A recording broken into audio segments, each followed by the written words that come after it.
Arguably, climate change is the biggest challenge that the humanity is facing, although there are lots of people who deny that it does even exist. Most people agree that this is happening, and this is happening mainly as a result of human activities, and we need to do something about it.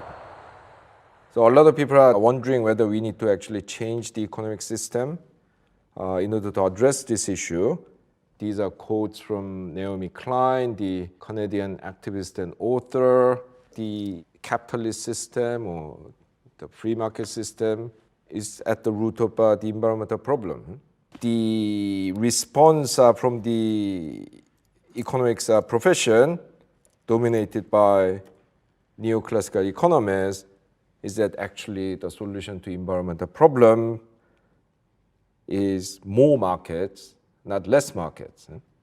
Actually, these economists have urged us to use markets more widely in terms of both setting the goals of environmental policy and creating the means of managing the environment. Reducing pollution actually means that you are also going to forego the benefits of those activities that have generated pollution. This is a very reasonable point. Therefore, these economists say the optimal level of pollution is not zero, because it means that you are also going to completely forego the benefits of producing something, driving around. So they say that you have to compare the cost of the damage that pollution creates and the benefits from the pollution-generating activities and compare them. The neoclassical approach tries to express all benefits and costs in monetary terms. So how much is it going to benefit people to produce these things? How much damage does it do in terms of ruining people's health and so on? But they try to monetize all this so that they can compare them on a sort of objective basis. When trying to put monetary values on various costs and benefits involved in a certain policy, neoclassical economists prefer to use market prices, if there's a market. So forest of trees, used for Christmas trees, it's relatively simple to calculate. Of course, when it comes to environmental policy, typically the values of environmental assets are very complex. That forest would also provide other benefits. Sanctuary for an endangered species of birds, or it might give people a place for pleasant walks and sports activities. This is among the specialists known as the amenity value of the forest. There is no, market for endangered species of birds, and it becomes quite complicated. So suppose that the government is contemplating the introduction of this environmental regulation about drinking water that will reduce the level of, say, arsenic in water. And it's going to save one life in 1 million per year. Now suppose that this country has 100 million people. That's the population of Mexico, Ethiopia. So this means that if you introduce this regulation, you are basically going to save 100 people. There will be some cost to doing this, so you need to compare that cost to the benefit, but then how do you value human life? A lot of people at that point give up. You cannot value human life, but many of my professional colleagues are undaunted by that, so they try to calculate somehow how markets value human life. So one popular measure is to look at wage differentials. What I mean is, suppose that there are two jobs, but one job involves some risk, and another is risk-free.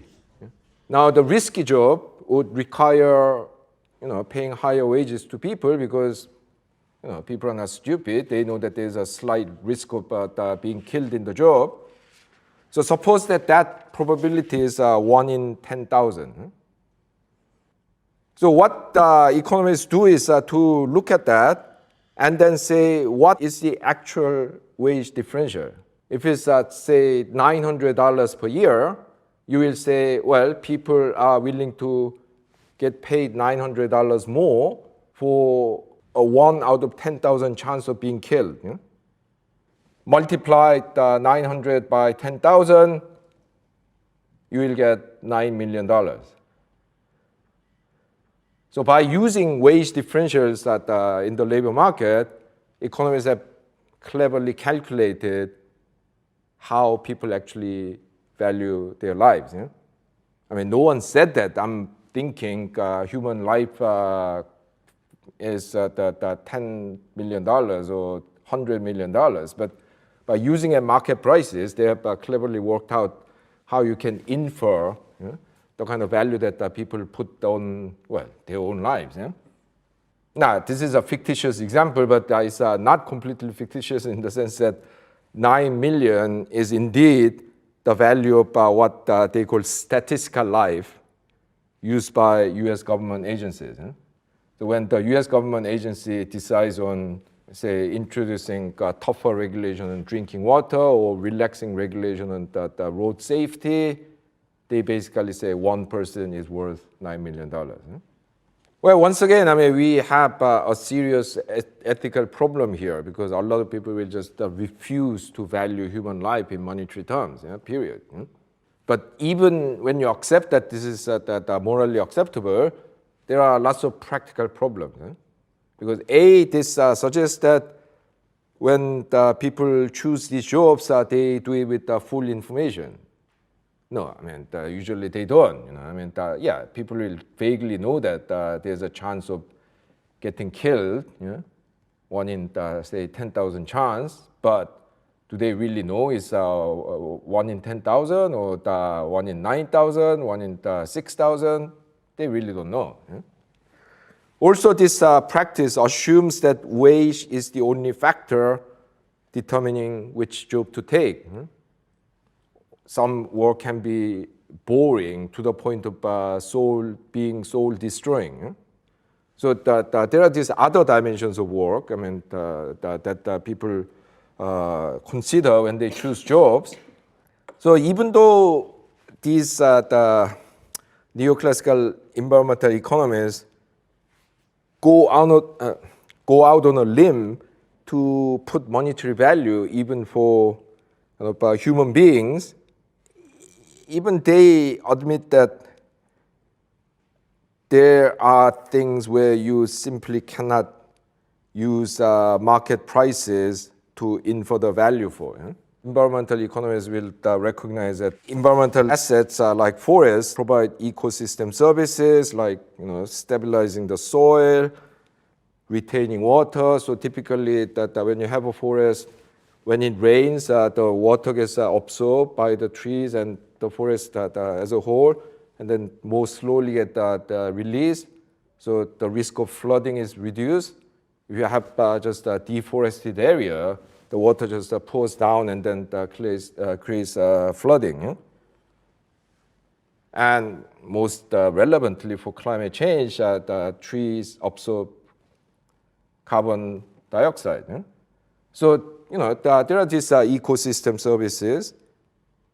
Some natural assets might have even cultural or symbolic values. Some forests might be considered a place of special significance for some group of indigenous people. Now, how do you value these things? Economists are the people who don't easily give up. So what do? They do surveys. You can't just go to someone and say, well, that forest in your area, how much would you value it for? No one has an idea of that. I mean, especially if the question becomes something like, how much do you think is the value of protecting this endangered species of bird that live in that forest? So they have devised rather clever questions like, if there's this charity protecting this endangered species of bird, how much would you donate per year to this charity? Is it zero? Is it $20? Is it $40? So they have developed ways of kind of teasing out the people's real kind of monetary estimation through these surveys. Unfortunately, these the surveys can be very unreliable because these are totally hypothetical questions. Those kind of charities may not even exist. I mean, you might be asking people who have a very different philosophy about their relationship with nature. And researchers have also found that very often when asked these hypothetical questions, people often interpret it in their own way and reframe the question as something like, how much money do you actually donate to charities protecting wildlife? But this is a very different question from that very specific the question about that particular endangered species of bird. So there are lots of problems with these surveys. But to go even deeper into the limitations of cost-benefit analysis, we can actually look at this very particular monetary value that you often hear in the debate on climate change.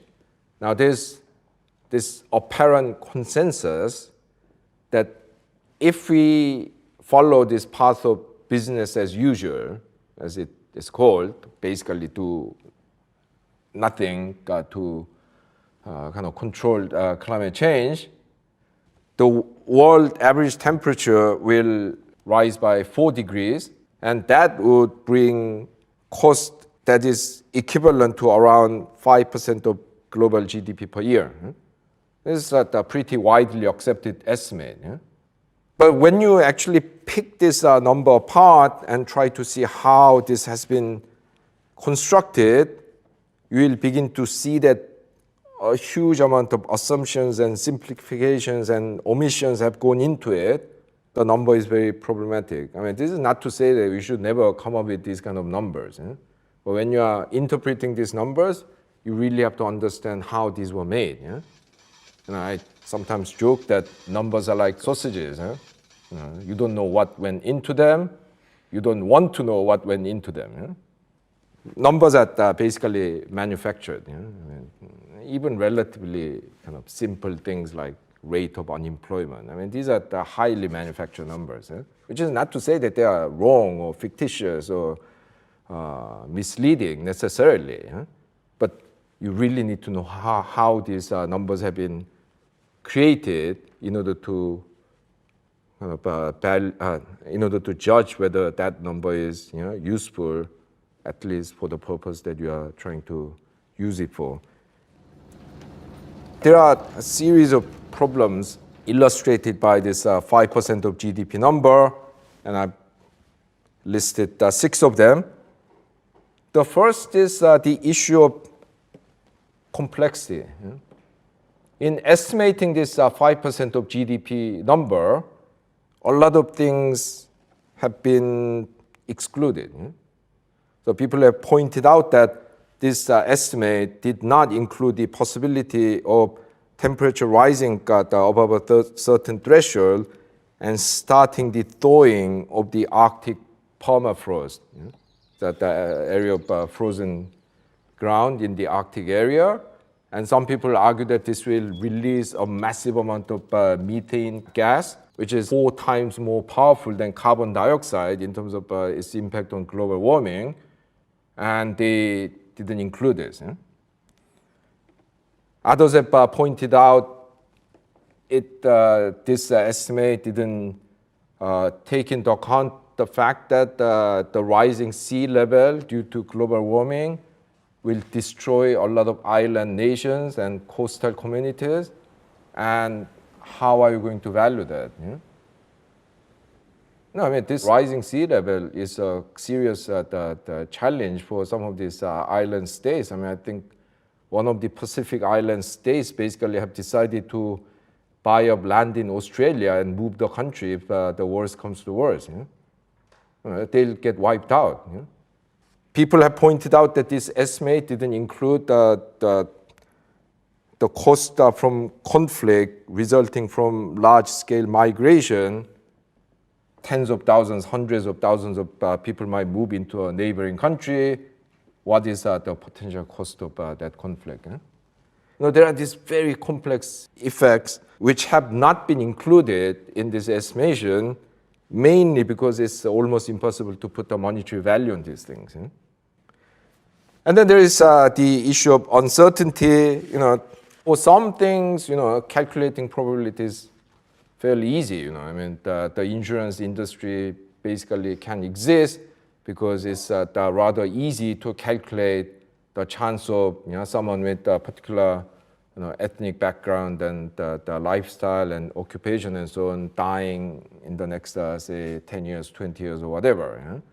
They have a pretty accurate estimation of the chance of some 18-year-old guy who just bought the car kind of having an accident. But when it comes to things like the climate change, there's a huge uncertainty. I mean, some would describe this as Keynesian uncertainty, because this is an uncertainty that was emphasized by Keynes. You just cannot estimate with any confidence the range of plausible probabilities. And I think the person who put this idea most beautifully is Donald Rumsfeld, the former Defense Secretary of the United States. I mean, of course, he did it without realizing what he was doing, but he once said that there are known knowns and there are known unknowns, but then there are unknown unknowns. That's Keynesian uncertainty. So there are things that we know that they exist and we can reasonably estimate the probabilities for. That's known. Known unknowns. These are things that we know that is likely to happen. We can't quite estimate the probability, but we at least know that they are possible. But with things like climate change, there are so many unknown unknowns. We don't even know that the problem exists, not to speak of calculating the probability. Anyway, so when you have something like this, it is almost impossible to assign probabilities to likely events. A, you don't really know what the likely events are. B, even if you know, it's almost impossible to put the probability on them. I mean, for these things, the difficulty of putting monetary value on is really secondary. By nature, things like climate change happen over a long period of time. You have to somehow find a way to decide whether, say, cost of $100 today is bigger or smaller than benefit of $120 20 years later. Because, well, not unreasonably, a lot of people argue that $100 today is more valuable than $100 tomorrow.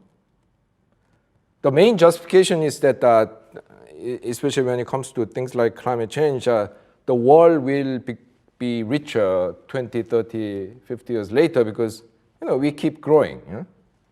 The output keeps growing faster than the population, however low the rate is. So our future selves and our grandchildren, they are going to be richer. So if we have to spend, I don't know, $100 million to do something about climate change, and if they get only $100 million benefit, your future self and your grandchildren, then actually it's not worth it because the cost is higher. Because that future $100 million is not as valuable as today's $100 million. So basically what you do is you introduce this thing called discount rate, which is like interest rate, but kind of into the future, and say my discount rate is 3%, which means that $100 next year for me is only worth $97 today. And then you keep using this rate to, well, essentially calculate something equivalent to compound interest rate to know how much $100 will be worth in 20 years or 25 years or 200 years. Now, discounting, of course, is once again a sensible thing to do, but I mean, it doesn't quite work for something like climate change with a long time horizon. First of all, with something like climate change, you don't even know that the world economy will be richer than today in the future. Because some people are predicting that when there's climate change, the effect will be so devastating that actually the world economy might have trouble growing at the rate that we have been growing. So at some point, if the environmental challenges become too large and the economy keeps shrinking, actually it becomes very difficult to justify discounting. But moreover, because when you do this discounting, you do it in a compounding way. As the time horizon gets longer, the effects get magnified. And if the future time horizon is very long, the effect of compounding will be huge. So to illustrate this point, the discount rate for these the environmental things are often set at 5%. Now, if you use the 5% discount rate and calculated the value of world GDP, which at the moment stands around 75.5 trillion, say 200 years later, because of this compounding effect, it will be only equivalent to about $4.4 billion, which is 0.0058% of the original value, and equivalent to the GDP of Togo, the 155th largest economy of the 193 UN member countries. Yeah, so basically it's nothing. Problem with climate change is that what the cost that we need to pay to prevent it are mainly concentrated in the next, say, 20, 30 years. And the benefits that we see will come in at the earliest 40, 50 years, and possibly into 100, 200 years into the future. So this is why many environmentalists argue that applying discounting to climate policy is a kind of discrimination against future generations. Simply because they're not here and they will be here in 200 years, they don't count. This is a serious issue for something like climate change. I mean, if you are, I don't know, calculating the value of building a road in a particular area, probably it's a reasonable practice to adopt, because the cost and benefit will be basically within the next 10, 20 years together.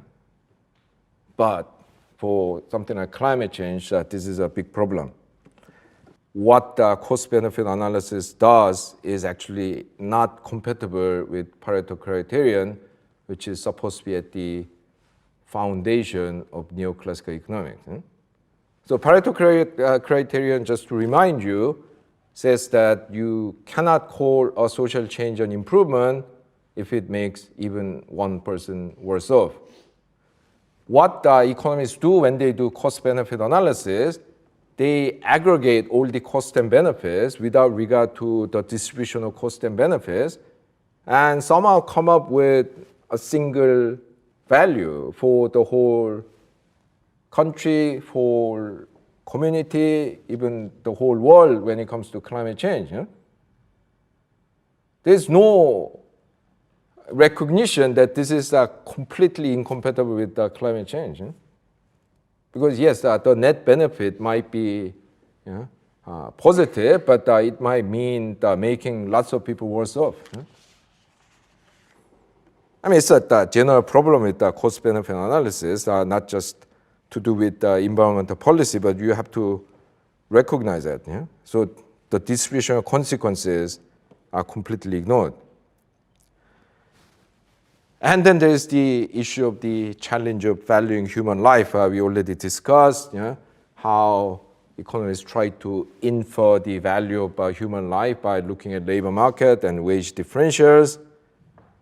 For example, when it comes to climate change, the World Health Organization has predicted that a 4-degree warming would probably cause an extra 500,000 premature deaths every year, because there'll be more malaria. I mean, more people that will experience heat waves or die of dehydration and so on. How do you value the life of these people? Now, the thing is, if you use the wage differentials approach that we described earlier, it will actually mean that you are going to value the life of people in poor countries much more lowly than you value the life of people in rich countries. Indeed, the Intergovernmental Panel on Climate Change, IPCC, has valued lives lost in the rich countries due to climate change at $1.5 million, but the lives in poor countries only at about $100,000. It's basically because people in poor countries are a lot more willing to accept higher risk jobs at a slight wage differential because they are desperate. These people are also a lot less willing to spend money on avoiding the risk of climate change because they have little money. So if you use that wage differential approach, the wage differential for a given risk will be lower in a poor country than that for the same risk in a rich country. So going back to that fictitious example earlier, in the US, you might have to pay the guy $900 more to make him do this job, which has the 1 out of 10,000 the risk of death over risk-free job. In a developing country, this could be just the $20. A lot of people get upset, that this is morally unacceptable. How can you say that some guy living in a rich country is 15 times more worth than a guy living in a poor country? But whether we accept this difference as convincing depends on whether we think that the market prices are morally acceptable. Because the lower value of life in poor countries is a consequence of using market prices. So you have the wage differential in this country, which is much lower compared to that in a rich country. So that gives you low value of life. Go back to that Dom Helder Camara quote. When I give food to poor people, they call me a saint. When I ask why they don't have enough to eat, they call me a communist. That really shows how the market prices are actually a reflection of the underlying social order. If you think that poor people in poor countries are accepting this higher risk in their work only because the land is very unequally distributed. There's the great barriers to social mobility. There's an oligarchy that prevents people's access to productive assets. Then you might say, well, actually, this the wage differential, which is much lower in a developing country, is wrong. Because the underlying social order that produces that wage differential is wrong. Yeah?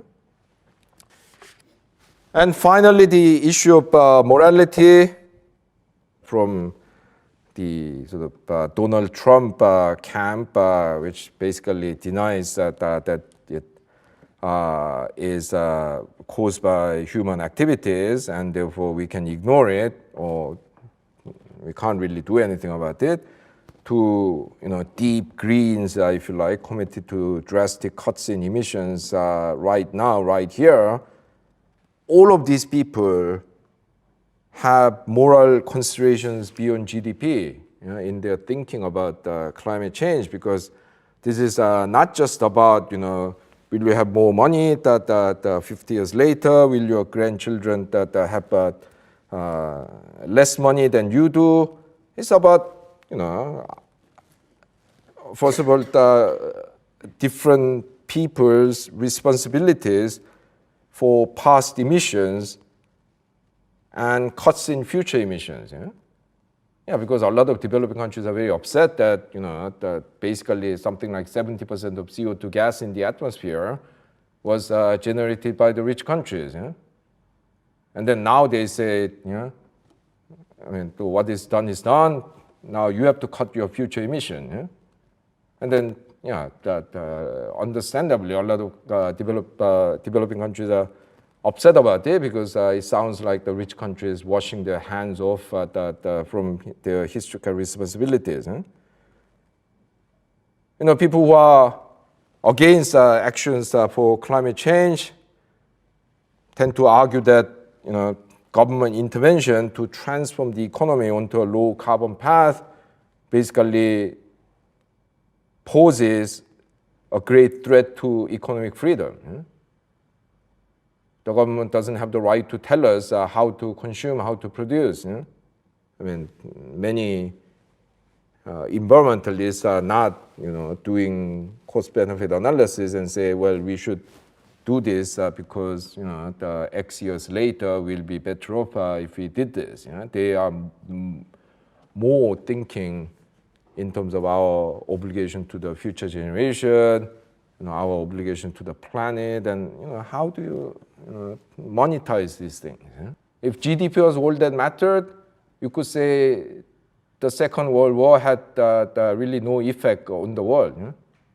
No, actually, by some estimates, the Second World War increased world GDP. So was it a good thing? Well, no one will say that, because there was the Holocaust, there was the atomic bomb in Japan, and the human suffering on a kind of cosmic scale throughout the world. So, this poses a fundamental moral dilemma. There are so many ethical issues involved in especially things like climate change, and we just don't know how to deal with this. I have discussed various technical, theoretical, and moral problems with cost-benefit analysis.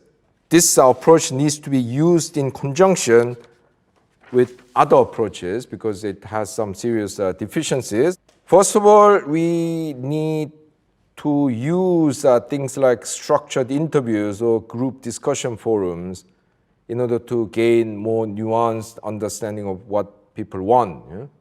Because I have already told you that when they do cost-benefit analysis, the economists sometimes resort to surveys, because there's no other way to find out how much people value this, how much they are willing to pay for, flood defense or whatever.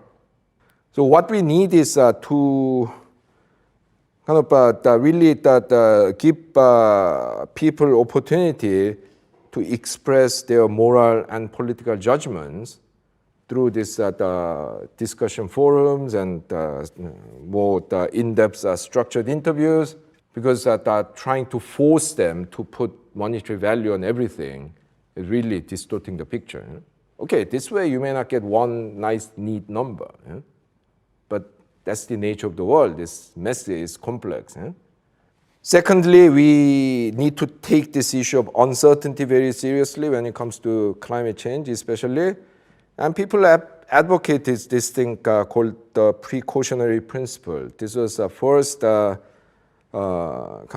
flagged in a major way in the 1992 Rio Declaration on Environment and Development of the United Nations. The first idea is that we have to acknowledge the limits to our knowledge and accept that sometimes we just don't have enough information to come up with a reasonable probability estimation. I mean, unfortunately, what happens is that when economies are supposed to do cost-benefit analysis for some government ministry or agency, they are forced to invent these probabilities. I mean, they have no real scientific basis to come up with certain numbers, but since everything has to be put in monetary terms and they need to produce a single number in the end, they have to invent this. The second idea is that some threats are fundamentally more serious and should be treated differently. So things like climate change, it's a problem in a class of its own. It's not like, building a bypass near, some market town in Cambridgeshire. This is a problem of it's a unique class, and these problems need to be taken seriously, and precautionary actions might have to be taken in relation to it, even if you don't have the full picture.